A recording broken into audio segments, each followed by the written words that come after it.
You are about to discover one of the largest ancient cities of the Mayan civilization, Tikal.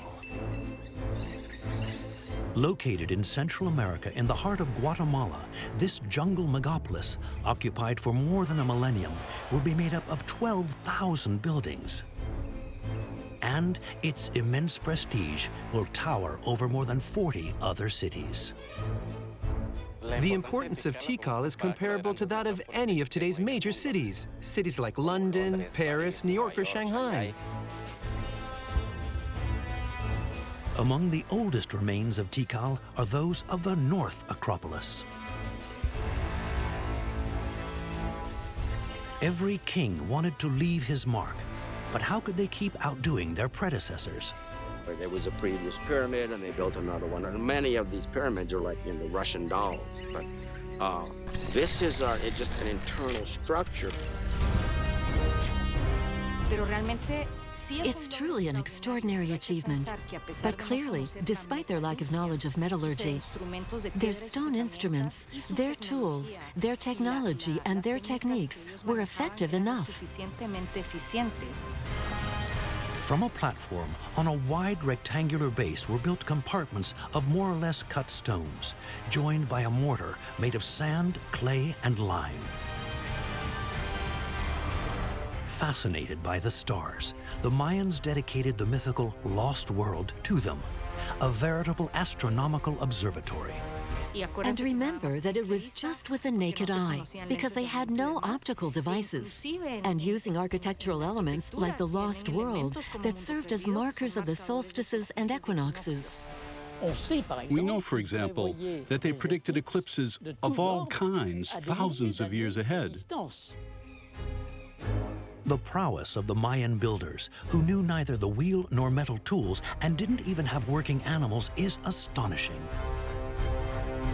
In the Mayan world, you can have anywhere from 3 to 6 months without rain.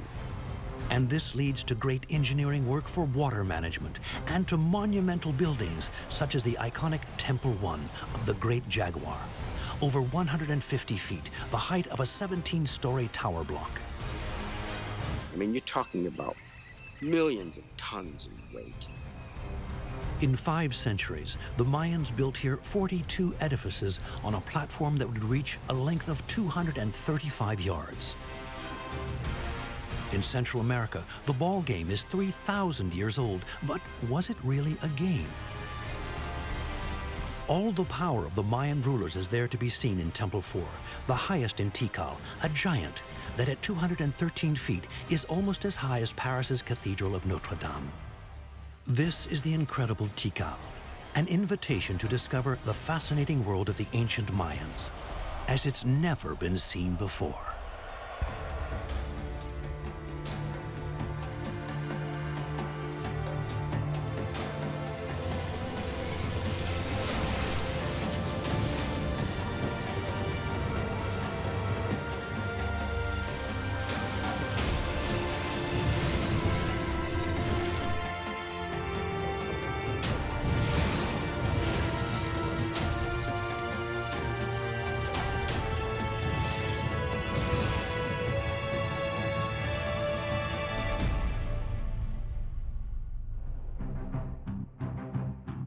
At the crossroads of the two Americas, the Mayan civilization developed over an area that covers 5 Central American countries. Tikal is located in Guatemala, in the Petén lowlands region. The town closest to the site of Tikal is Flores. It stands on an island in the middle of Lake Petén and has 25,000 inhabitants. Flores is the departure point for most of the tourism in Guatemala.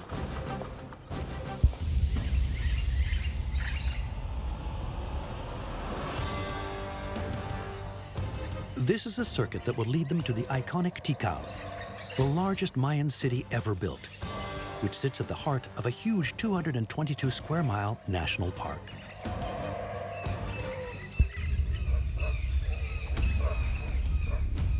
It's hard to imagine how in the midst of this apparently inhospitable tropical forest, one of the most glorious Mayan cities could set down roots and become the capital of a powerful kingdom.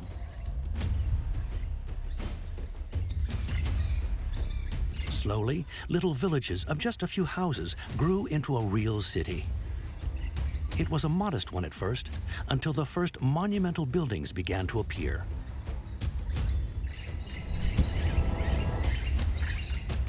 The North Acropolis is Tikal's most ancient complex of monuments. Built in 750 BC, it served as a royal necropolis, the resting place of chiefs and kings. Around its base, the North Acropolis measures 330 feet by 260. That is nearly 10,000 square yards, and it was over 130 feet high. The North Acropolis starts as a complex of several pyramids, each with a temple at its summit, which soon give way to more. Most astonishingly of all, these monuments were built solely by human hands, with only the simplest of tools. The Mayans used neither wheels nor pulleys, and no metal tools or beasts of burden, nothing but tools of stone. Like the whole of the Yucatan Peninsula, the subsoil of Tikal is a vast limestone base. And this brings with it the great advantage of actually having the raw material for building very close at hand. They knew what stones to use, especially in the lowlands. If you hit limestone with a volcanic stone, then obviously that volcanic stone will be able to break the limestone. People are always saying they didn't have the wheel, they didn't have metal. Very important. If you're in the plains of Mesopotamia, it's great for chariots, but if you walk in the jungle, you would see that it's useless. And roads in the tropical forest are very, very hard to maintain. So they didn't need those. At the top of each pyramid, there is usually a temple dedicated to worship. But underneath it, inside the pyramids, are royal tombs. These pyramid temples are funerary monuments that contain the graves of members of the dynasties that succeed each other at the head of the city. In the universe of the Mayans, ancestor worship is very important, and the ruler who held rituals in the presence of royal tombs legitimized his authority over his subjects. The king was the sacred intermediary between the earth and the supernatural forces. And the stelae visible to all at the feet of the pyramids bear witness to this. They are over 7 feet high, and they tell us about the lives of the kings of Tikal. Engraved on them are all the major episodes of their reigns, their victories, marriages, and deaths. How exactly, though, do these stelae come to be standing here in the sacred space? First, the Mayans cut limestone blocks from the local quarries. They cut trenches into the rock with their flint axes to outline the shapes. Then they dug along under each block to free it. This stele is 10 feet long by more than 3 feet wide and almost 1.5 feet thick. It must have weighed more than 1 ton. It was only once in place that the stelae were carved, using flint shears and wooden mallets. The orientation of the pyramids is aligned with the cardinal directions. The north corresponds to the sky, the south to the underworld, the land of the dead.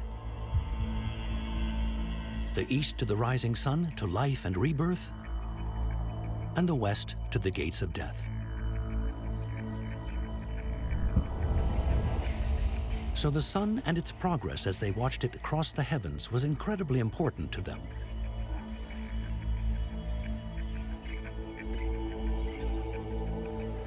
These pyramid temples where their rituals were performed are characteristic of the Mayans' monumental architecture. Each pyramid temple is like a kind of miniature mountain, and the mountain is what connects you to the sky, of course, while any other kind of cave or hole in the ground is what connects you to the underworld. The cities and their kings will vie to erect the most spectacular temples. In other words, the ones that will most impress their people. The pyramids were part of the theater. King's role was central, and so that theater, of which we now have only the stages, was absolutely critical, and he was the star. These monumental edifices took a huge number of workers to build them. So how, with their very basic tools, did the Mayans manage to build such gigantic structures? If you're a divine king, and you have 150,000 people worshiping you, it's not hard to say, hey, you, spend the next month carving this line. Secret of all of it is labor. I think society has always been amazed to see these huge and magnificent buildings, given the technology used by the Mayans. It's truly an extraordinary achievement, but clearly, despite their lack of knowledge of metallurgy, their stone instruments, their tools, their technology, and their techniques were effective enough to achieve constructions of such complexity, and not just the complexity of the construction, but also the beauty of these buildings.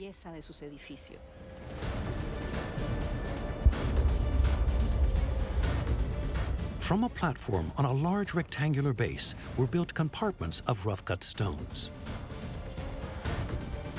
They were held together by a mortar made of sand, clay, and lime. Then these compartments were filled with a ballast of large pebbles, rubble, and earth, which gave the construction its great stability. And that's how they managed it, by knowing the hardness of the stones and how to cut them and shape them, all the techniques that allowed them to develop the architecture that amazes us all to this day. The bases of Tikal's pyramids are all filled with hundreds of thousands of stones. Everything seems full, heavy, massive. The same process was repeated at each level of the pyramid, sometimes leaving a single empty space in the middle to serve as a burial chamber.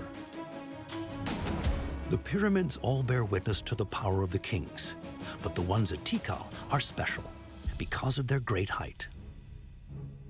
From 130 to 213 feet high, they're almost as tall as the Notre Dame Cathedral in Paris. Every king wanted to leave his mark, but how could they keep outdoing their predecessors? There was a previous pyramid, and they built another one. And many of these pyramids are like the Russian dolls. But this is just an internal structure. I mean, you're talking about millions of tons in weight. All around us, all the sculptures, all the buildings, and all the pavements of the city center are made of limestone. Easy to extract and sculpt, but fragile. How is it, then, that constructions of such a porous stone have survived through the centuries? The solution the Mayans came up with was to cover them in a thick protective coating, stucco. The advantage of stuccoing was twofold. First of all, you can paint much more easily on stucco than on stone. And secondly, it helps to prevent erosion of the stones. This protective coating, simple to carve and model, was an easy surface to paint decorative ornamentation on. So how did they make stucco? They took the limestone so readily available in the ground around them and started by breaking it into little bits.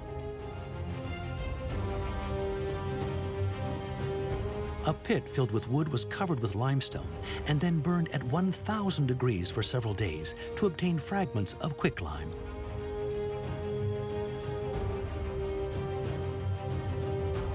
This lime was mixed with water before being mixed with very fine sand, thus producing a stucco paste.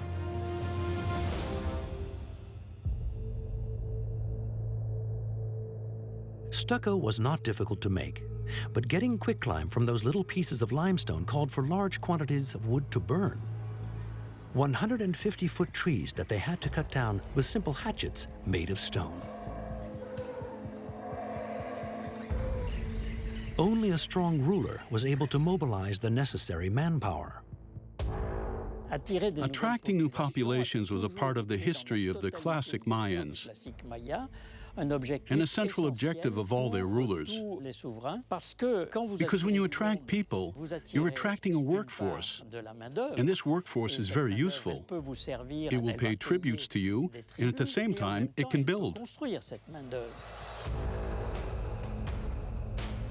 By the beginning of our era, there were around 10 Mayan cities all competing with each other, and Tikal was determined to stand out.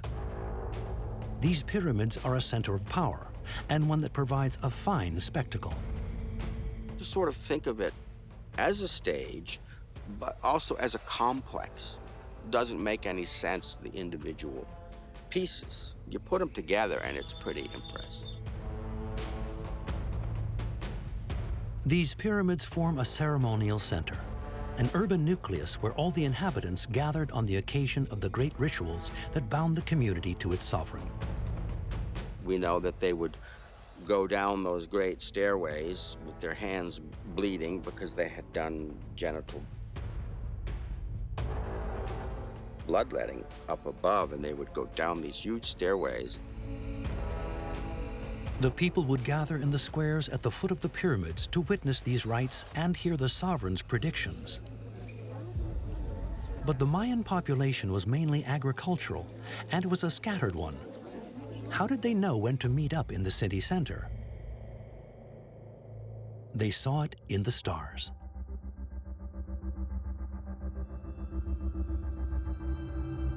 The Mayans have a cyclical conception of time based on the observation of the stars. They believe that the past, the present, and the future are all linked, and that only rituals intended to satisfy the gods on specific dates can predict the future. So astronomy has become the basis for divinatory calendars, which define the dates of these rituals that are obligatory to attend. In fact, the Mayans had several calendars. They basically had a 365-day solar calendar.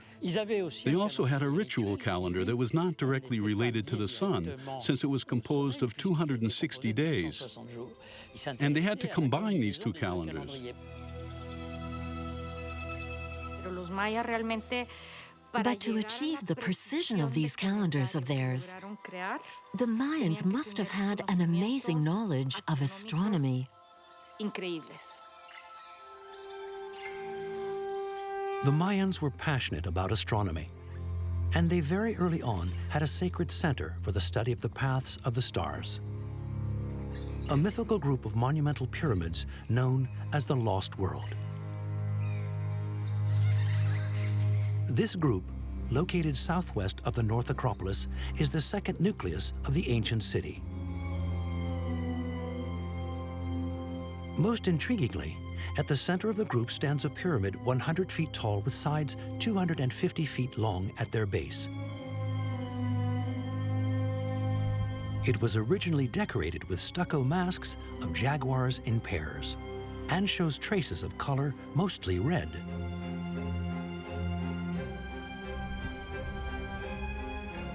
Red is the color of the East and of the sunrise. It celebrates the birth of the sun and of life itself.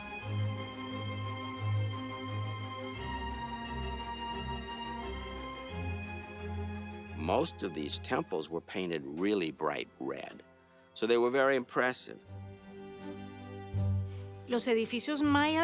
Mayan buildings were actually brightly colored. The color palette is immense. We know about it today thanks to fragments of stucco recovered from several sites. We know that there were not only red and black, but also purple, pink, ochre, greens, and blues. The reason we think of them as red and black is because those are the pigments that are best preserved. This pyramid in the Lost World with 4 staircases has, strangely, no temple at the top. Why could this be?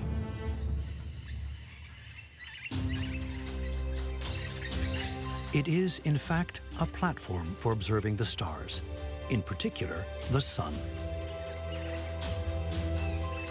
To the east, it faces 3 small constructions that are linked together and aligned north-south. You could see the sunrise from here. The sun in the left corner of the north building indicated the summer solstice, June the 21st. It rose behind the middle one at the spring and autumn equinoxes. And it rose at the right corner of the one to the south at the winter solstice, the 21st of December.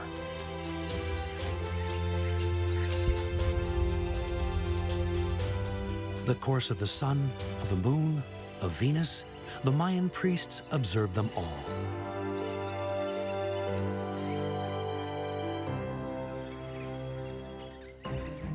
These observations made it possible to define the best dates for sowing or harvesting.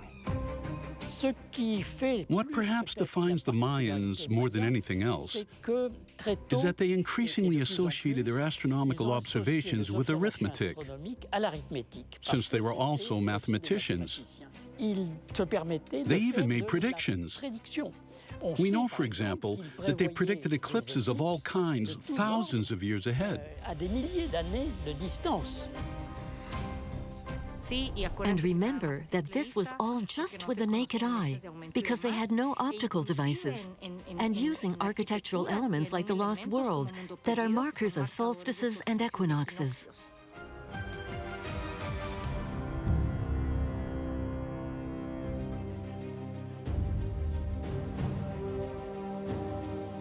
From the 3rd to the 9th centuries AD, Tikal went through an extraordinary development.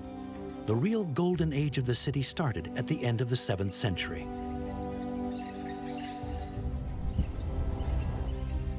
It now ruled over as many as 2 million people, and its influence extended over dozens of cities, towns, and villages. Beyond the site, an initial radius of 10 square miles was enough for day-to-day trade. Farmers went to local markets up to a day's walk away.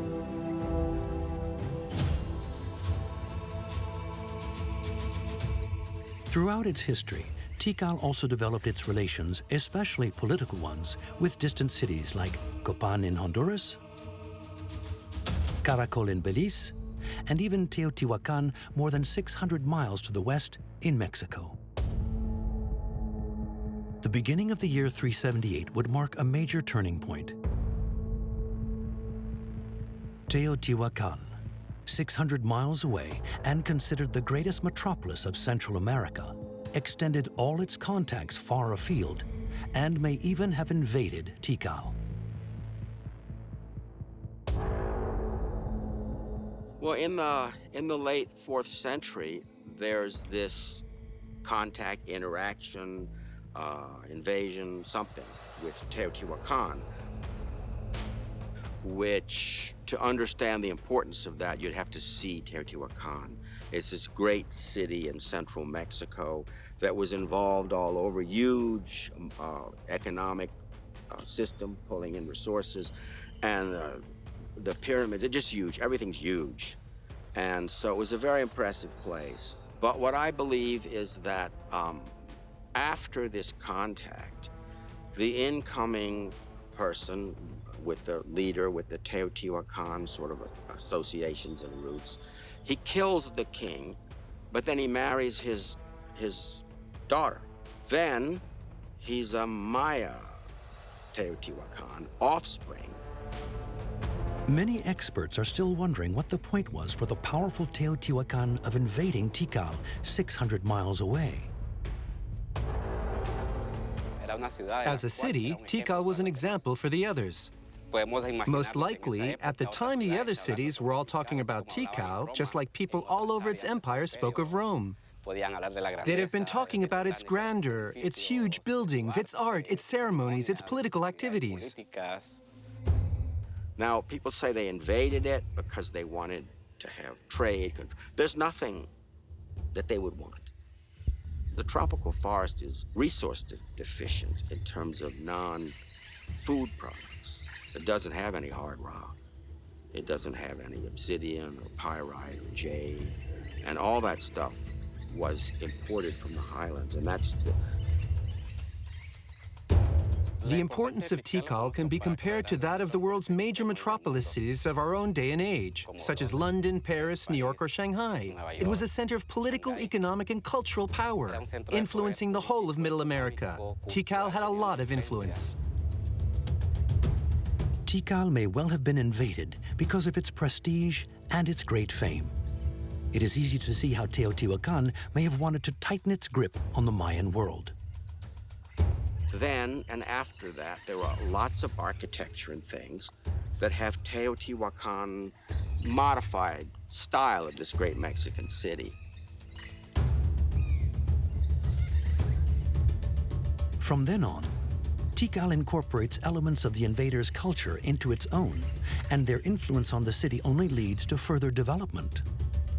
At its northeast corner, at the foot of the central Acropolis, this two-roomed building, probably a temple, is a perfect example of this. Especially since it was built 400 years after the invasion. The platform on which it stands reproduces the embankments typical of Teotihuacan architecture.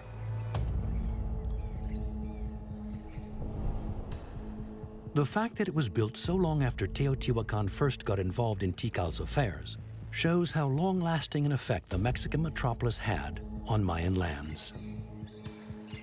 But Tikal had long before become a major city, with many outlying towns, villages, and hamlets, and migrating workers who'd come to build the monuments had further swelled its population.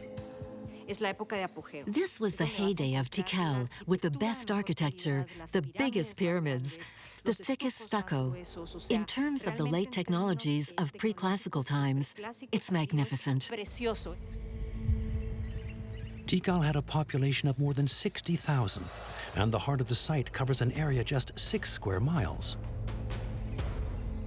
This is surrounded by an intermediary zone that gives way to a rural belt of 23 square miles that is both residential and agricultural. Its victories over rival cities have increased its power. Between city-states, armed conflicts or alliances to establish the power of kings were frequent events between nobles or ruling families, for the Mayans were warriors as well. The idea of war is an interesting one, because for a long time it was thought that the Mayans were peaceful, with a theocratic state, and dedicated only to studying the stars. And it wasn't until the mid-20th century that we began to study them closer, and to notice how many representations there are of people with weapons of war. Or where the king has a captive at his feet, sometimes even under his feet, being trampled by him. A great king was measured by the number of warriors he was able to take captive. And closer studies have revealed that the Mayans were always at war, just like any other society on Earth. In Tikal, tributes, conquests, and marriages have provided the new rulers with considerable resources and given fresh momentum to construction.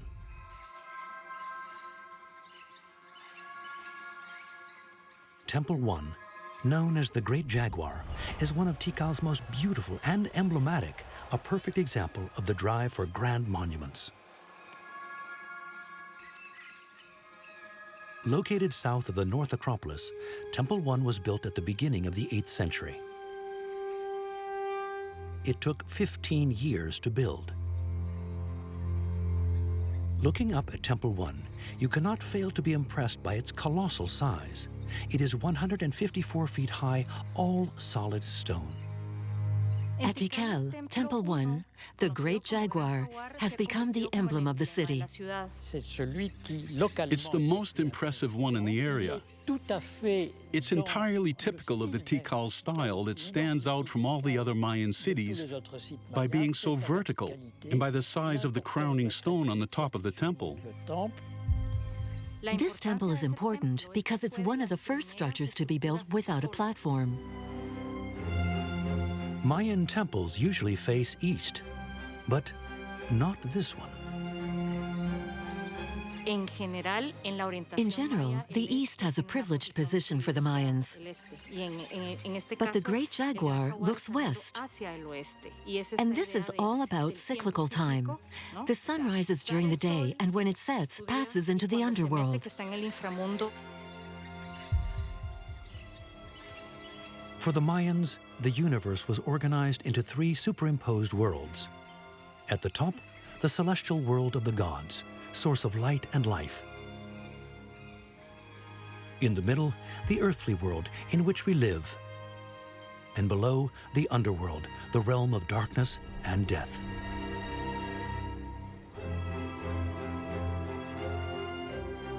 The underworld has 9 levels, like the pyramid's base that's filled with 50,000 tons of limestone. On top of it all, the temple dedicated to a great king faces the sunset, as well as the temple to his wife. On top of the temple itself is a crowning stone or roof comb, a decorative block of masonry on its roof. There's almost nothing left of it, but to get a better idea of the design of the building, here are some computer-generated images. The roof comb is a 30 to 50 foot high wall that reaches for the sky from the back of the roof. It was sculpted and painted. This type of comb is characteristic of the decoration of Tikal's temples. On the facade, there was an imposing sculpture of the sovereign on his throne. So Temple 1 isn't the first individual building that existed, and it's not the only example of early classical architecture. I think that this is one of the overall features of what is defined as the original Petén style, a pyramidal base, a small temple, and a large solid comb on the top. This pyramid is the monument to a dynasty dedicated to the great king Jasso Chan Kawil, 26th sovereign of Tikal. Thanks to the stelae, we know that he was the most famous of the 33 kings who reigned over Tikal.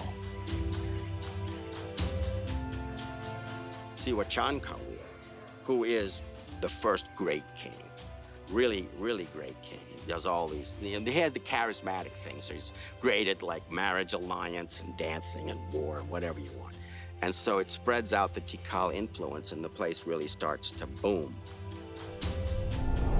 His tomb was 20 feet under the ground, at the foot of the pyramid, in a crypt. From the top, we can see that the pyramid was just a plinth for the temple dedicated to the cults of the gods and the ancestors. The view from the top is spectacular, and one can imagine what a striking impression the sovereign celebrating the rites up there, accompanied amidst the vapors of incense by priests and musicians, must have made on the crowd. It had to be seen. And to use an anachronism, it was a kind of government of communication. The king is good if he communicates well. If he can get the crowd to follow what he's doing, like a communion. You could call it the theater of state. The music would really ring out, because the building and the grand square it gives out on had amazingly resonant acoustics. The temple itself, as a building, didn't have any particular acoustic properties. But what did have them was the whole square. One of the great things, again, about having all these plaster surfaces is that you get this amazing acoustic effect. So that when the king was speaking from the temple or down below, everyone would hear it, like a microphone. And you mustn't forget the dancing, because music was very important in the rituals. So in this space, with these fabulous acoustics, it must have been an amazing experience. The interior of the temple consists of 3 small rooms. The jaguar that's depicted is a figure that's often to be found with the Mayans. He is the jungle's greatest predator, and he represents political power. We know that in Mayan society, only the leaders, the elite, and the shamans could wear anything in jaguar skin. In other words, it was considered a sacred animal. In the interior of the building, the architecture is very original, in a way that's characteristic of all Mayan constructions. Don't forget that all they had were stone tools. To create rooms within the stone buildings, the Mayans developed the technique of the false arch, or corbelled arch. Built on top of the longitudinal walls, they are made of layered stone levels that overlap a little, layer by layer, and are held together with mortar. The two sides of the arch gradually join together and are then covered with a slab that links the two sides. Next to Temple 1, there's an unusual area, which is actually a ballpark. Like many of the peoples of Mesoamerica, the Mayans played ball, but for them, it wasn't really a game. The ball game. Well, we call it a ball game because that's what we have today. But in reality, the famous Mayan ball game, a Mesoamerican ball game, was more a ritual than a game. We know from colonial chronicles that in some places they made bets on the winners and losers, but we know very little about the rules of the game. The ball represented the sun, and the objective was to always keep the sun in motion. And politically, it seems that only the sites that were capitals had a ball court. It would, in fact, be an emblem of the power of a city. And we know this by the inscriptions, that on some occasions all kinds of dignitaries were invited to attend the ball games. This was to impress them, of course, or else to settle conflicts. The pitch was divided in two to set day against night. The two teams threw to each other a hard rubber ball about 6 or 8 inches in diameter that weighed about 6 pounds. Apparently, the ball had to never touch the ground, and to send it back, you could not use your feet or your hands or your head. So they played with their hips, their knees, their elbows, and their shoulders in front of an audience sitting on the side platforms. The pitch represented the universe, and the moving ball the path of the sun. We don't in fact know what the aim of the game was. We know that, as a ritual, a ball game didn't happen every day.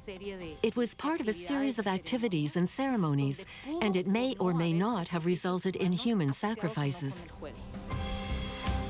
That said, bloodshed, especially of chiefs, and by self-sacrifice, was an important practice that ensured continuity in the world. For the rulers, it was a ritual duty that often took place in public.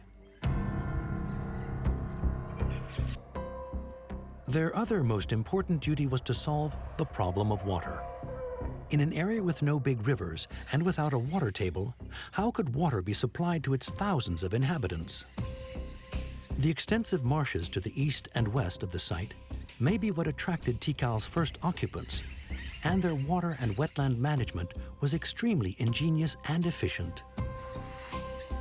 Remember that at its peak, the Great Tikal had a population of 40 to 60,000. Sustainable water supply solutions had to be found. So what did the Mayans do? First of all, on the edge of the swamps, the fields were raised and landscaped, and canals were built to irrigate or to drain them. In all societies, water is essential. In the case of Petén, located in the central lowlands, they had the advantage of having surface waters such as lakes and rivers. And it's a tropical forest. It's not a rainforest because it has a dry season. And it surprises people with all of the rain they have per year. In the Maya world, you can have anywhere from 3 to 6 months without rain. So they had to be able to stock water during the dry seasons. Secondly, And certainly on the initiative of several rulers, the Mayans performed a feat of engineering by creating huge reservoirs of drinking water at the heart of the site to supply the elite who lived there and their dependents. How did they do it? Ever since ancient times, the Mayans had developed a whole technique that you could call hydraulic engineering. They designed their cities in such a way that the squares became open-air catchment areas that could direct water to the reservoirs. The giant reservoirs were they were quarries mostly, and it's interesting because as the city grew, you would need to dig more to construct the temples. At the same time, you're basically making your reservoir bigger. The reservoirs, like all the major architecture, were made of porous limestone, and they were covered with clay to waterproof them. To supply them, the Mayans came up with the idea of using their big buildings. The large reservoir south of the central Acropolis collected the water that fell on this building. Thanks to the stucco covering all the buildings, the rainwater and the violent monsoons all flowed down them easily. This was due to the slope of the buildings and their height. The water ran down to the Great Square, which was built with a slight slope to it, and the underwater pipes then carried it to the reservoirs. But the water did contain impurities. How to solve it? The Mayan solution to this was to use quartz sand that they placed over the clay layer of the reservoir to filter it. They invented a filtration system to clean their water. We deduced from this that the first tank was a kind of filter that let water through to reach the so-called temple reservoir, a little higher up. So obviously, the water management was part of real urban planning in Tikal.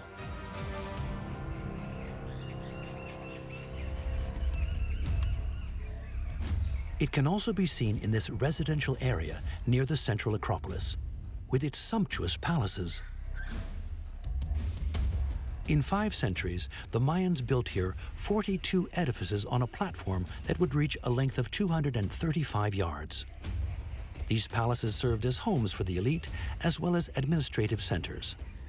These were residential areas, of course, residences of an abundant and varied population. They were reception areas, too, as well as meeting areas. The spatial organization of a Mayan city is different to anything we know. You won't find adjoining buildings opening onto streets, but groups of houses organized around an inner courtyard. This complex building to the east of the central Acropolis is a noble or royal residence. At just 100 meters from the ceremonial center, it was definitely the home of somebody powerful. At Tikal, one thing people don't realize, there are many palaces because the high nobles had palaces, and so as you only see a small part of the site. And they had pillows and they had cushions, and in addition to making it comfortable, it gets cold at night in the jungle. And as you know, the castles in Europe, very uncomfortable, and they would have big fireplaces. So that was part of making it endurable. The floors of these well-to-do homes were covered with stucco. They didn't have the gray limestone aspect that we see today.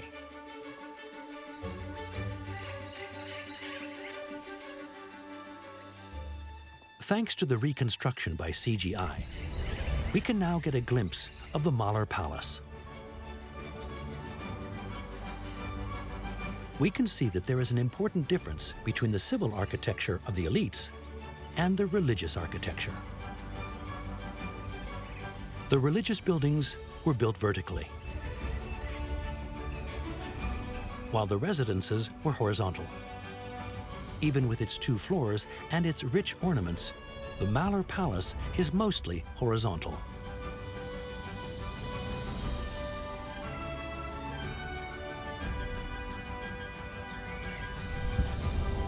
And also, what's fascinating to me is that, you know, he's sitting there on the great throne, and there's incense and there's smoke pouring out, but there's also music, impressive music, and so on. Again, it's all a stage. Everything, from the main plaza to the little courtyards for rulers or nobles. It's all about theater.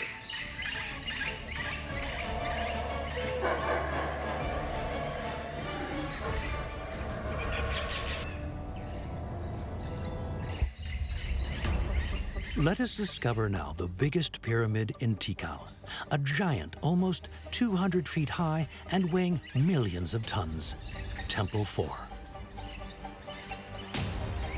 650 yards west of the main square, Tikal's majestic Temple 4 is the tallest pre-Columbian structure in the Americas still standing. It is a giant that reaches a height of 213 feet, almost as high as Notre Dame de Paris.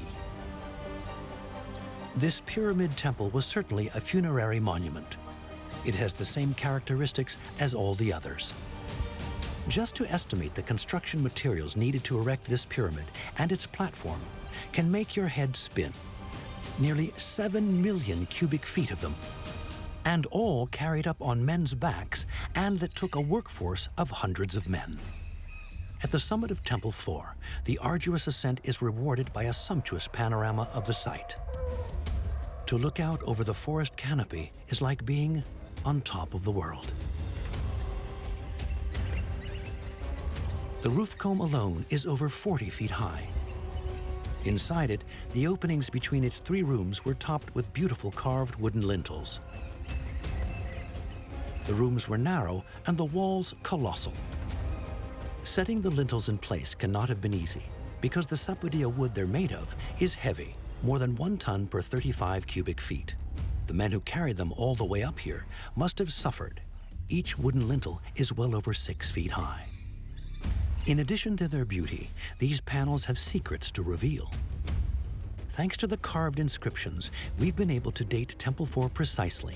It was built in 741 AD. Back then, in the 8th century, the city became so dense, with so many new occupants arriving, that the sovereigns were constantly building new constructions, among the biggest the city had seen. Much of what we see today dates from that time.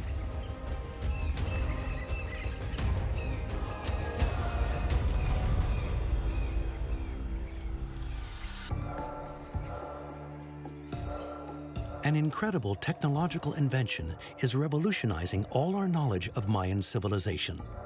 A laser detection technique called Lidar. With its help, we can now see through dense layers of trees. This is an extraordinary leap forward for research. It would have taken an archaeologist a century to discover what back in 2016 the Lidar unearthed in just 2 days. Lidar is terrific at discovering canals, changes in the landscape, cultivation terraces, anything that can be hidden by vegetation. There are all the buildings, of course, but you can also see the outlines of fields and terraces, the exploitation of wetlands, the paths connecting the different neighborhoods, as well as roads linking different sites. And, you know, a place like Tikal, they've only excavated, I don't know, 10, 15%. And so it really helps, especially, it helps in the beginning. Replaces a lot of ground survey so you can see things. Since 2016, mapping with Lidar has revealed Tikal to be much larger than archaeologists suspected. The Mayan villages built of perishable materials have all disappeared. The experts thought Tikal was surrounded by 3,000 structures forming secondary centers or villages. But the Lidar revealed not 3,000, but 12,000. For Tikal in particular, it showed us that the site was much more densely populated than we'd previously thought. It looks rural, this Mayan city, and that's unusual in the West. It's an urban center surrounded by a lot of farms. Around Tikal and its towns, there are large tracts of cultivated fields with intensive agriculture, terraces, drained fields, and raised fields, which all ensure a large production of food to feed the population. This interweaving of town and country is what probably distinguishes these classical cities.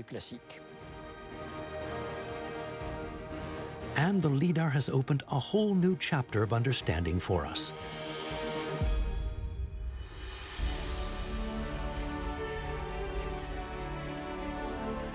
Tikal may have disappeared into the depths of the jungle, but the Mayan world has not faded away. There are still 6 million Mayan people in Central America and southern Mexico. Mayan culture is one of the most resilient in the world. The pre-Columbian Mayans were fantastic, and the present-day Mayans are fantastic.